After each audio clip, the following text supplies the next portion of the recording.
A'udzubillahi minasyaitonirrajim. Bismillahirrahmanirrahim. InsyaAllah untuk memberkati pengajian kita pada malam ini, marilah bersama-sama kita memulakan ianya dengan Ummul Kitab Al-Fatihah. A'udzubillahi minasyaitonirrajim.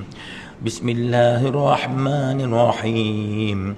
Alhamdulillahi rabbil alamin. Ar-Rahmanir-Rahim. Maliki yaumiddin.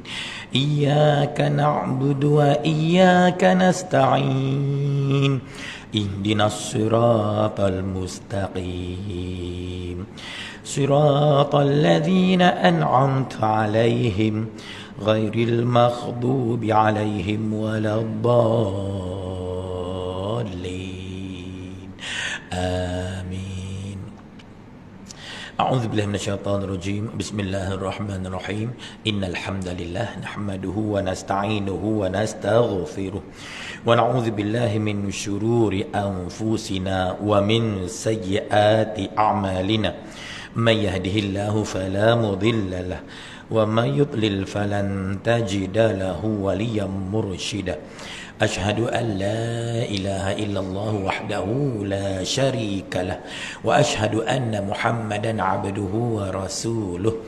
Subhanaka la ilma lana illa ma 'allamtana innaka antal alimul hakim.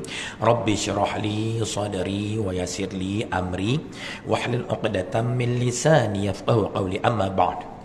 Harus ditanam semangat muhibbah agar ukhuwah menjadi kukuh. Pengajian kitab 100 hadis pengubatan Nabi ataupun Tibun Nabawi pada malam ini Ustaz mulakan dengan kalimah thayyibah. Uhayyikum bi tahiyyatil Islam, tahiyyatan thayyibatan mubarakatan min indillah. Assalamu alaikum warahmatullahi wabarakatuh.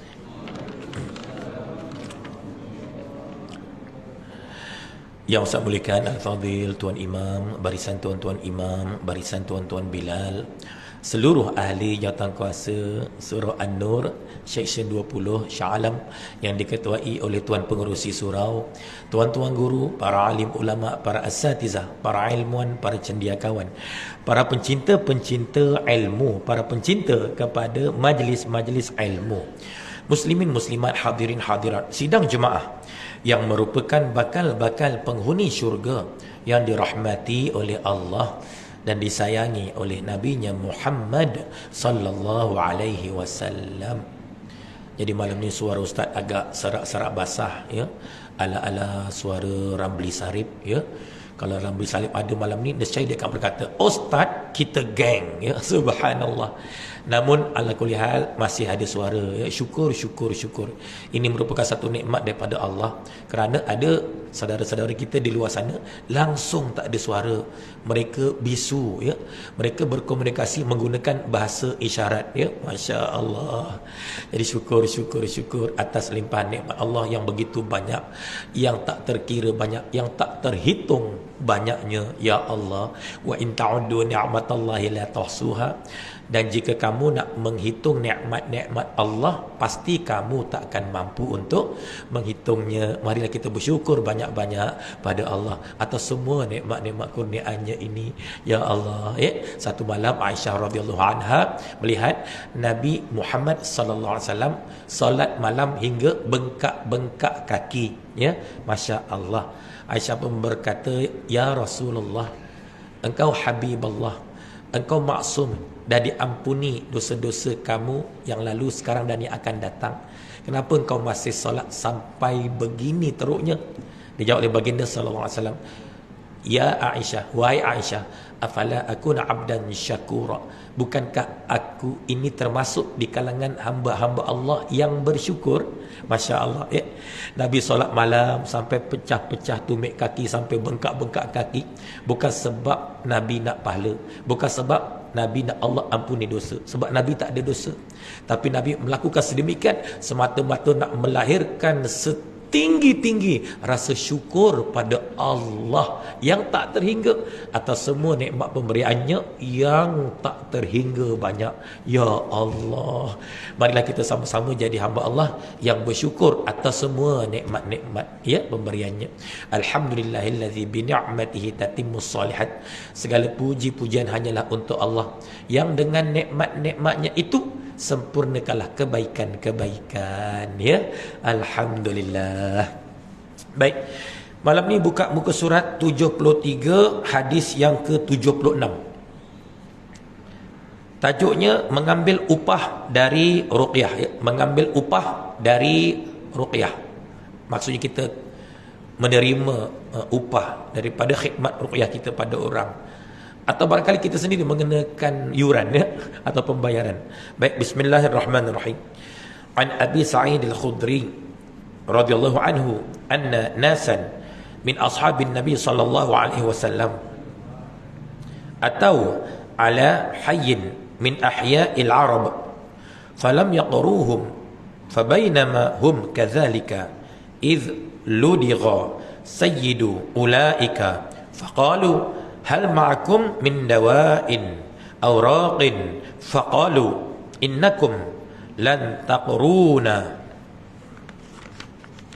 wa la naf'al hatta taj'alu lana ju'lan faj'alu lahum qati'an min asy-sya'i faj'ala yaqra'u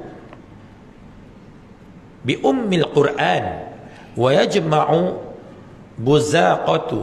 buzaqahu wa yadfilu fabara'a fa'atau bisyai faqalu la na'khudhuhu hatta nas'ala an-nabiy sallallahu alaihi wasallam fasa'aluhu fadhahika wa qala wa ma adraka annaha ruqyatun khudhuha wadribu li bisahmin.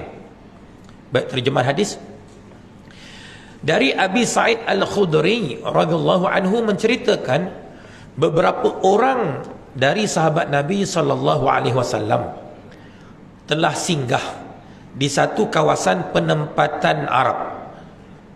Penduduk di situ enggan menerima mereka sebagai tetamu. Tiba-tiba pemimpin mereka telah disengat atau dipatuk ular ataupun kala jengking. Mereka pun bertanya rombongan sahabat tadi, apakah ada bersama kamu ubat atau orang yang boleh meruqyah?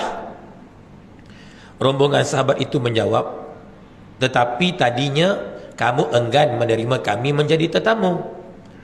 Kami tidak akan mengubati atau meruqyahnya, melainkan kamu semua memberikan suatu pemberian untuk kami.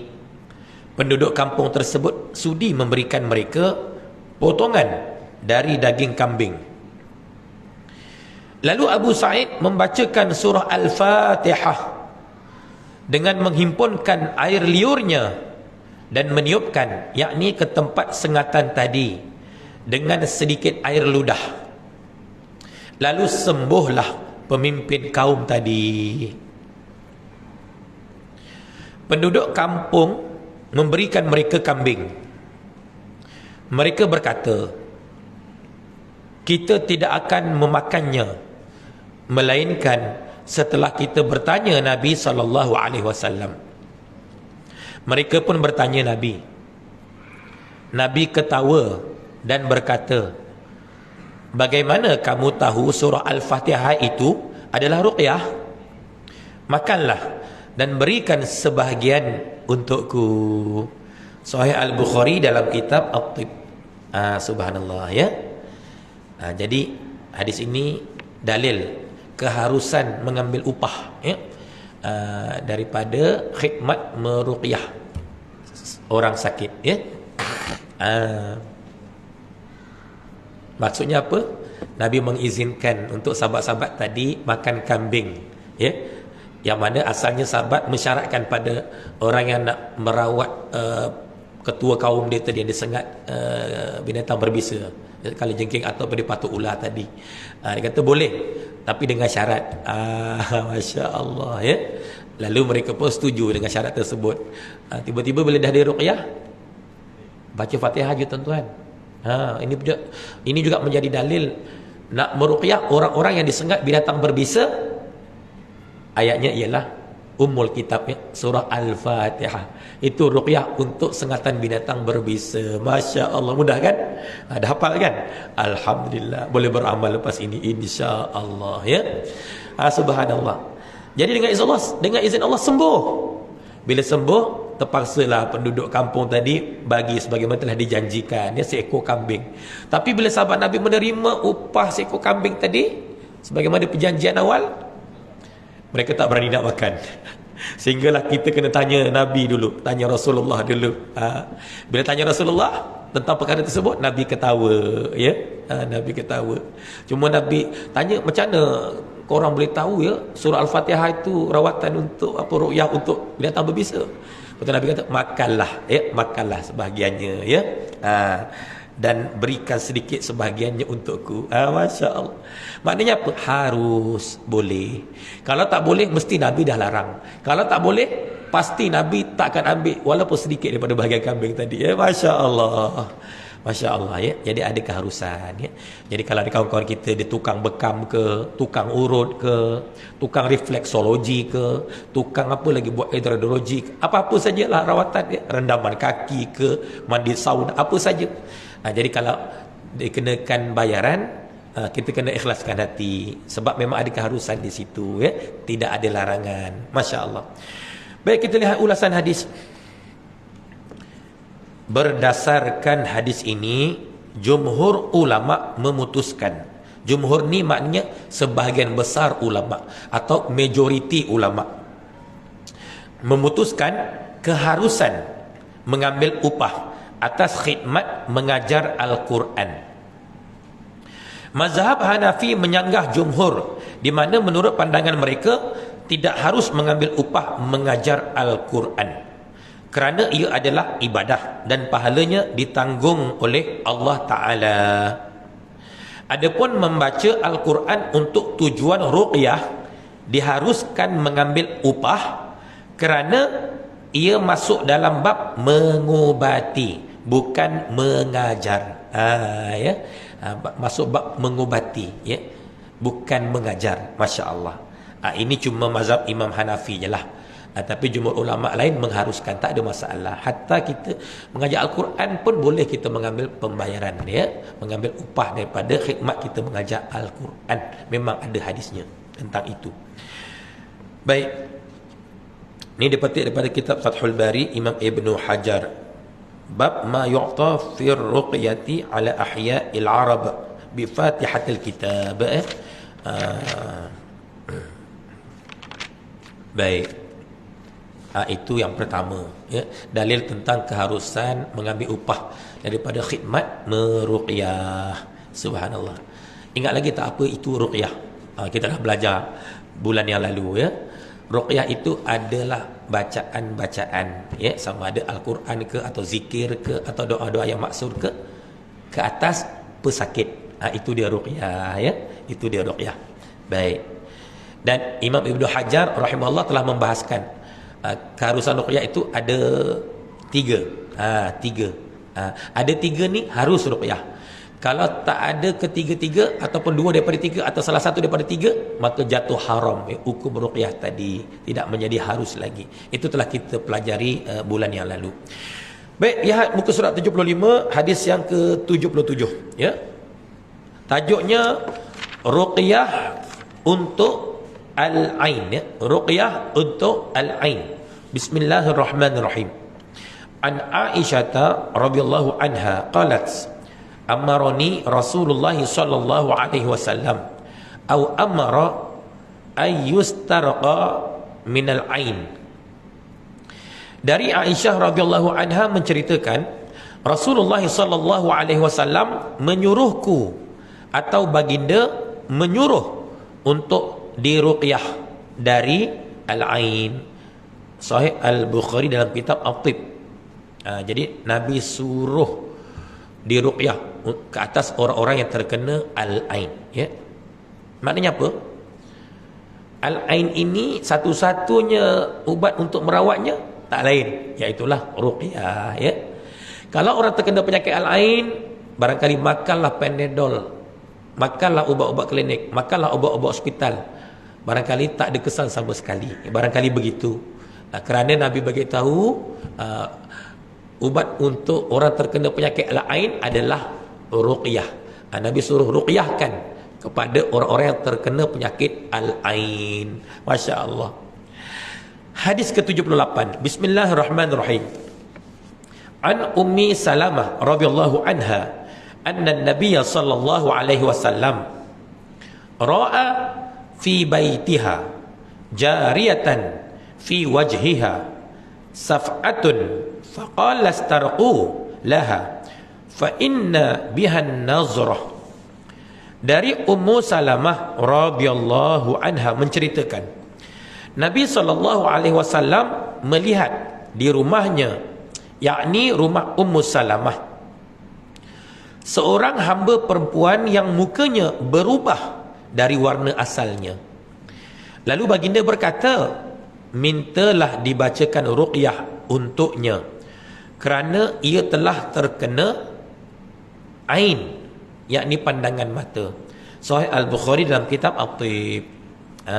Masya Allah ya. Jadi Nabi suruh dibacakan ruqyah pada wanita yang terkena al-ain tadi. Subhanallah. Hadis 79. Bismillahirrahmanirrahim. An Abi Hurairah radhiyallahu anhu anin Nabi sallallahu alaihi wasallam qala al-ainu haqq wa naha anil washmi. Dari Abu Hurairah radhiyallahu anhu menceritakan dari Nabi sallallahu alaihi wasallam yang bersabda, al-ain adalah benar, dan baginda menegah dari tatu. Sahih Al-Bukhari dalam kitab At-Tib. Jadi penyakit ain itu benar. Nabi kata al-ain haqq. Penyakit ain itu benar. Siapa yang bagi tahu ni? Rasulullah sallallahu alaihi wasallam. Jadi persoalannya, apa benda lah penyakit al-ain itu ya? Subhanallah. Apa benda lah penyakit al-ain itu ya? Kalau orang kena sihir, kita biasa dengar. Kalau orang kena santau, kita biasa dengar. Kalau orang ada saka, kita biasa dengar. Kalau orang kena gangguan makhluk halus, kita dah selalu dengar. Kalau orang kena histeria, bersepah-sepah banyak. Masya Allah ya. Terutama dekat sekolah-sekolah, dekat asrama ya. Masya Allah. Kalau al-ain pula macam mana? Ya, benda Ustaz, al-ain. Benda. Baik. Kita lihat ulasan hadis ya. Yang pertama, al-ain bermaksud sebelum tu ainun, dari sudut lughah apa? Ainun ni bahasa Arab. Ainun mata. Saya ingat lagi masa Ustaz sekolah rendah dulu ya, sekolah petang, sekolah agama petang, SRA, sekolah rendah agama. Kami hafal. Hafal, Masya Allah ya. Ainun mata, uzunun telinga, anfun hidung, pamun mulut, unukun tengkuk, sya'run rambut. Masya Allah. Sampai ketua ingat tuan-tuan. Padahal hafal masuk umur 10 tahun, 11 tahun. Sampai ketua ingat tuan-tuan. Subhanallah. Ya, sebab itulah pepatah Arab menyebut menghafal masa kecil seperti mengukir atas batu. Menghafal ketika usia tua seperti mengukir atas air. Apa maksud mengukir atas batu? Dia kekal terpahat dalam ingatan. Sebab tu surah-surah lazim yang kita hafal hingga ke hari ini, sebenarnya kita dah baca masa kecil dulu. Masa umur kita mungkin 7, 8, 9, 10 tahun. Ingat sampai sekarang tuan-tuan. Masya Allah. Sebab menghafal masa kecil macam mengukir atas batu. Bila ukir atas batu, dia kekal terpahat ya? Mungkin berpuluh tahun, bahkan mungkin beratus tahun dia kekal. Tapi menghafal waktu usia tua seperti mengukir atas air. Macam mana kalau kita tulis atas air? Baru tulis ada padam, baru tulis ada padam, baru tulis ada padam. Jadi macam mana caranya? Ya, caranya bukan tak boleh menghafal. Di usia-usia seperti kita boleh, tapi kena diulang-ulang. Lagi banyak ulang, lagi kuat ingatan, ya. Kena banyak ulang. Ada satu kaedah masa Ustaz belajar dulu hafalan secara pantas, ya. Dia kadang-kadang minta maaf, Ustaz ada ikut satu kaedah tikrar makna mengulang-ulang. Ya, ada dia punya mashaf, direka cipta untuk kita dapat hafal, tapi ambil masa agak panjang, tapi bila dah hafal tu dia melekat, ya. Masya-Allah. Jadi sebenarnya kadang-kadang ada surah-surah ayat dalam Quran ni kita tak perlu hafal pun, tapi disebabkan kita mengulangi banyak kali dan hari-hari kita baca, akhirnya terhafal walaupun kita tak ada usaha nak menghafal. Contoh surah Yasin, mungkin sejak kecil sampai sekarang kita tak pernah usaha untuk hafal Yasin, tapi disebabkan setiap malam Jumaat kita baca, lama-lama otomatik terhafal dengan sendirinya. Contohnya surah Al-Mulk, nanti kita akan baca insya-Allah lepas Isyak, Tabarakalladzi. Kita tak pernah ada usaha pun nak hafal surah Al-Mulk, tapi disebabkan dah menjadi kelaziman, setiap malam lepas Isyak surah An-Nur bawa atau pimpin kita sama-sama baca surah Al-Mulk, akhirnya kita terhafal tuan-tuan, walaupun kita tidak menghafal, kita terhafal. Masya Allah. Jadi kena diulang-ulang sesuatu, lagi banyak kita ulang, lama-lama dia akan terpahat dalam ingatan secara tak langsung, ya. Masya Allah, itu lebih baik, ya, lebih kekal lagi berbanding dengan kita usul untuk hafal, tapi kadang-kadang bila kita tak amal, dihilang balik, ya. Subhanallah.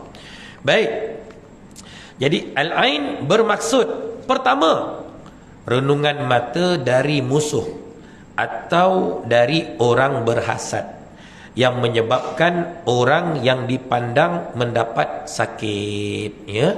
Masya Allah. Ini dipetik daripada kitab An-Nihayah. Ini renungan mata dari musuh ataupun orang yang berhasad dengki. Masya Allah. Kadang-kadang pandangan matanya menjadi asbab kita jatuh sakit, namanya al-ain. Masya Allah, ya. Sebab tu bila kita ada apa-apa kelebihan Allah bagi, tak perlulah kita terlalu pamer. Sebab kalau kita pamer, walaupun kita nak nyatakan kita sudah kerana kaya, kita dah senang, kita dah mewah, contoh, sebenarnya tak semua orang suka dengan apa yang ada pada kita. Bahkan dalam ramai-ramai itu pasti ada yang berhasad dengki, pasti ada yang sakit hati, pasti ada yang tak senang. Kan orang dengki itu, dia senang tengok orang susah, dia susah tengok orang senang. Kalau saudaranya mendapat kesenangan, dia jadi susah hati. Tapi kalau saudaranya dirundung malam, dia senang hati, dia bergembira. Itu dia orang dengki, ya. Sepatut kita sesama Muslim, sesama saudara, ya, bila kawan kita dibagi nikmat, kita turut bergembira atas nikmat yang dikecapi oleh saudara kita. Bila saudara kita ditimpa musibah, kita pun turut berduka atas musibah yang menimpa saudara, ya. Kerana sabda Rasulullah sallallahu alaihi wasallam, la yu'minu ahadukum hatta yuhibba li akhihi ma yuhibbu li nafsihi. Tidak sempurna iman seseorang daripada kamu sehinggalah dia mengasihi saudaranya seperti mana dia mengasihi dirinya sendiri. Masya Allah, baru sempurna iman kita, ya. Selagi tak ada perasaan itu, iman kita belum sempurna. Masya Allah. Sepatutnya bila saudara kita bergembira, dapat kesenangan, kita turut tumpang gembira, ya. Syukur. Bila saudara kita ditimpa kesusahan, musibah, kita pun turut berduka. Masya Allah. Baik. Yang kedua, buku surat sebelah. Okey. Atau tadi pandangan mata daripada pihak musuh ataupun orang yang hasad dengki pada kelebihan kita. Yang kedua, atau seseorang memandang kepada sesuatu dengan berasa takjub melihatnya, lalu pandangan takjubnya itu menimbulkan mudarat kepada benda yang dipandang itu. Dipetik dalam kitab Minhatul Bari, ya. Masya Allah. Rupa-rupanya kadang-kadang ain itu terjadi bukan asbab orang hasad dengki, tak, ya. Tak ada apa-apa pun, tiba-tiba kita boleh terkena ain, ya. Sebab apa? Kerana orang yang kagum, rasa takjub dengan kelebihan yang ada pada kita, dia tidak menyebut nama Allah waktu dia rasa takjub tadi, ya. Itu pun boleh jadi asbab kita terkena al-ain. Sepatutnya kita kalau takjub dengan sesuatu, kita kena susuli sebut nama Allah, mesti. Subhanallah, hebatnya dia. Masya Allah, cantiknya dia. Allahu Akbar, gagah perkasanya dia. Allah, luar biasanya, ya. Jadi kalau kita kagum ke, kita takjub dengan sesuatu, kita kena sebut nama Allah, insya-Allah. Sesuatu yang kita kagum tu tak akan terkena al-ain. Tapi kalau kita wow, silap-silap orang yang tu memang dia naik wow bulan. Tak, maksudnya ada harapan terkena al-ain, ya. Masya Allah, ya. Masya Allah. Jadi biasakan diri kita sebut nama Allah. Setiap kali rasa kagum, takjub dengan sesuatu, sebut nama Allah. Dan dia bukan rasa takjub pada individu, pada seseorang itu sahaja. Bahkan harta yang dimiliki oleh individu tertentu juga boleh mengakibatkan pemiliknya terkena al-ain.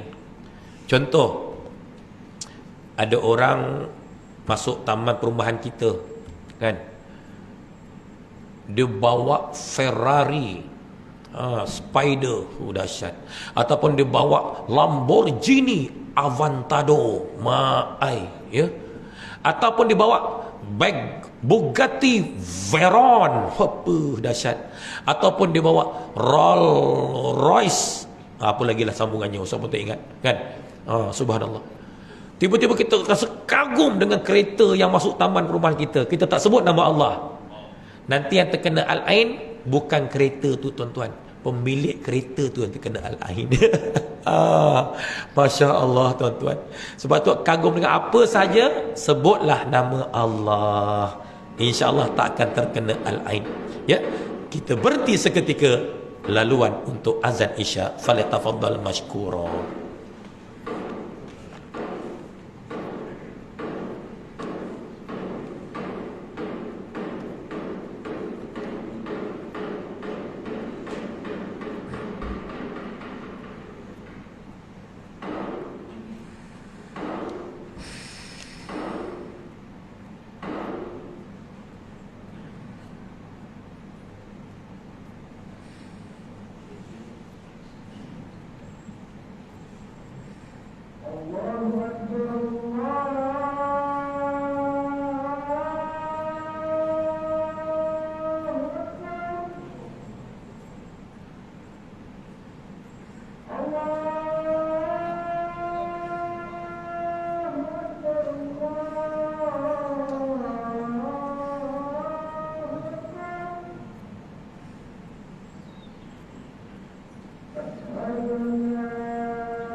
wa syarafa darajatul 'aliyah wa ba'ath maqam Muhammadillah wa'ala innaka la tukhliful mi'ad walhamdulillahi rabbil alamin. La ilaha illallah Muhammadur Rasulullah. Baik, kita masuk yang kedua. Tadi puncanya kita dah tahu apa punca al-ain tadi. Yang kedua, cara mengubati al-ain, cara nak ubat dia, nak rawat dia macam mana. Yang pertama, orang yang mengakibatkan al-ain, yakni mudarat al-ain itu datang dari matanya, hendaklah membasuh anggota-anggotanya, iaitu wajahnya, dua tangan, dua siku, dua lutut dan jari-jari dua kakinya, serta bahagian dalam kain izarnya, yakni kain sarungnya, iaitu bahagian yang mengenai kulit, dibasuh dan airnya ditadah ke dalam bekas, ya. Kemudian disiramkan ke atas orang yang terkena al-ain, akan sembuh dengan izin Allah, ya. Dipetik dari Sahih At-Tib An-Nabawi halaman 135 sampai 138, ya. Jadi kaedah pertama ni dengan kata lain, dimandikan sahaja orang yang menjadi penyebab kepada seseorang itu terkena al-ain. Dia mandi, tadah air mandiannya, bekas air mandiannya itu disiram pada orang yang terkena al-ain, ya. Masya Allah. Agak-agak senang ke susah, tuan-tuan? Susah, ya. Susah nak apa? Nak mengenal pasti siapa menjadi penyebab orang tu terkena al-ain. Macam mana kita nak cari? Susah, tuan-tuan, ya. Agak sukar, ya. Tapi kalau di peringkat asrama sekolah mungkin boleh cari. Ya. Contohnya Fatimah. Oh, Fatimah. Dia tak sedar diri. Ataupun sedar pun dia macam hilang ingatan. Dia jadi pelik, racau-racau. Mungkin dia terkena al-ain. Macam mana nak cari siapa menjadi punca terkena al-ain? Jadi mungkin warden boleh main peranan, warden asrama. Tu asrama perempuan.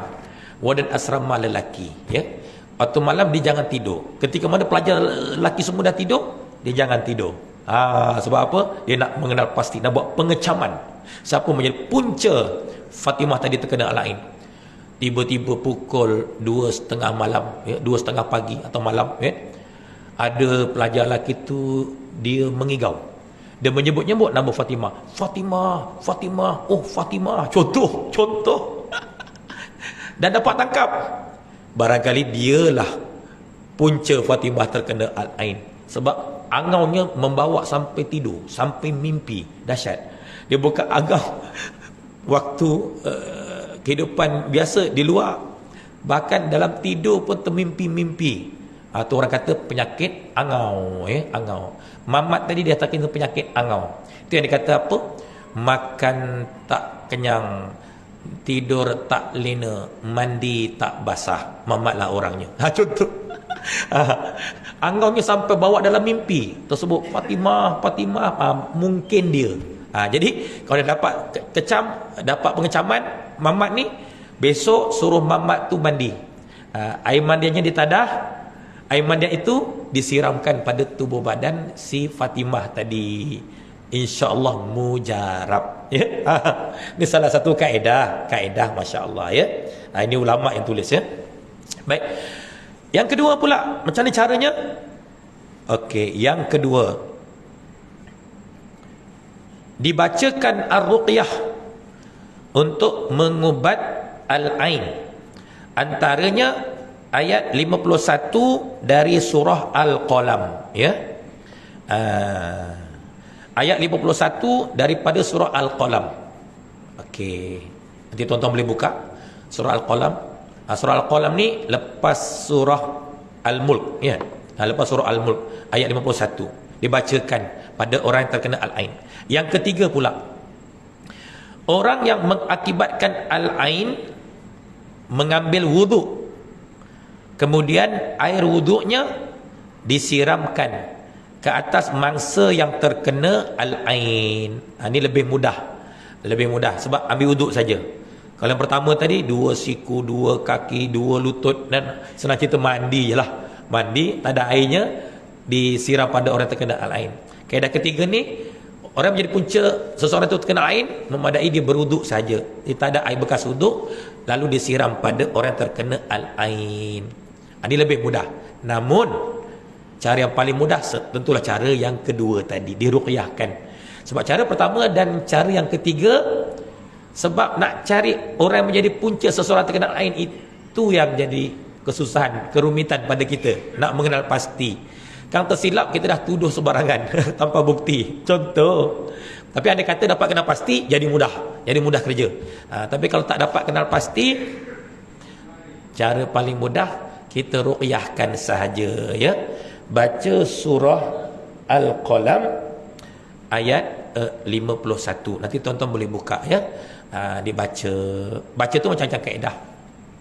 Sama ada baca 7 kali ke atas si pesakit tadi, lepas tu hembus pada wajahnya dan seluruh anggota tubuh badan, ataupun dibacakan pada air, ya. Contohnya air, buka penutupnya, dibacakan surah Al-Qalam ayat 51 tadi sebanyak 7 kali, ditiup. Lepas tu sebahagian air disapukan pada wajah orang yang terkena al-ain. Yang selebihnya minta dia minum pun boleh, ya, dengan izin Allah. Jadi alhamdulillah, ya, kita dapatlah sedikit ilmu ataupun pengetahuan pada malam ini berkaitan dengan rawatan untuk orang terkena penyakit al-ain. Juga tentang keharusan mengambil upah daripada khidmat kita meruqyah, ya, orang-orang yang sakit, ya. Wallahu alam. Yang baik datang daripada Allah, yang lemah datang daripada kelemahan diri ustaz dengan izinnya juga. Kalau ada semua di ladang, boleh kita tumpang mandi. Kalau ada umur panjang, insya-Allah kita jumpa lagi. Baik tuan-tuan, sebelum pulang macam biasa tabung-tabung surau dapatlah kita isi untuk memenuhi tabung simpanan saham negeri akhirat. Hakikat keuntungan tu kembali untuk diri kita juga di hari akhirat. Dan di luar sana, siapa-siapa nak support barang Ustaz boleh dapatkanlah, ya. Antara istimewa Ustaz malam ni bawa madu hutan Pahang, juga madu tualang dari hutan Pahang, ya, asli 100% insya-Allah. Subhanakallahumma bihamdik asyhadu an la ilaha illa anta astaghfiruka wa atubu ilaik. Bismillahirrahmanirrahim. Wal 'ashr innal insana lafi khusr illa alladhina amanu wa 'amilus solihat wa tawassaw bil haqq wa tawassaw bis sabr. Wabillahi taufiq wal hidayah. Assalamualaikum warahmatullahi wabarakatuh.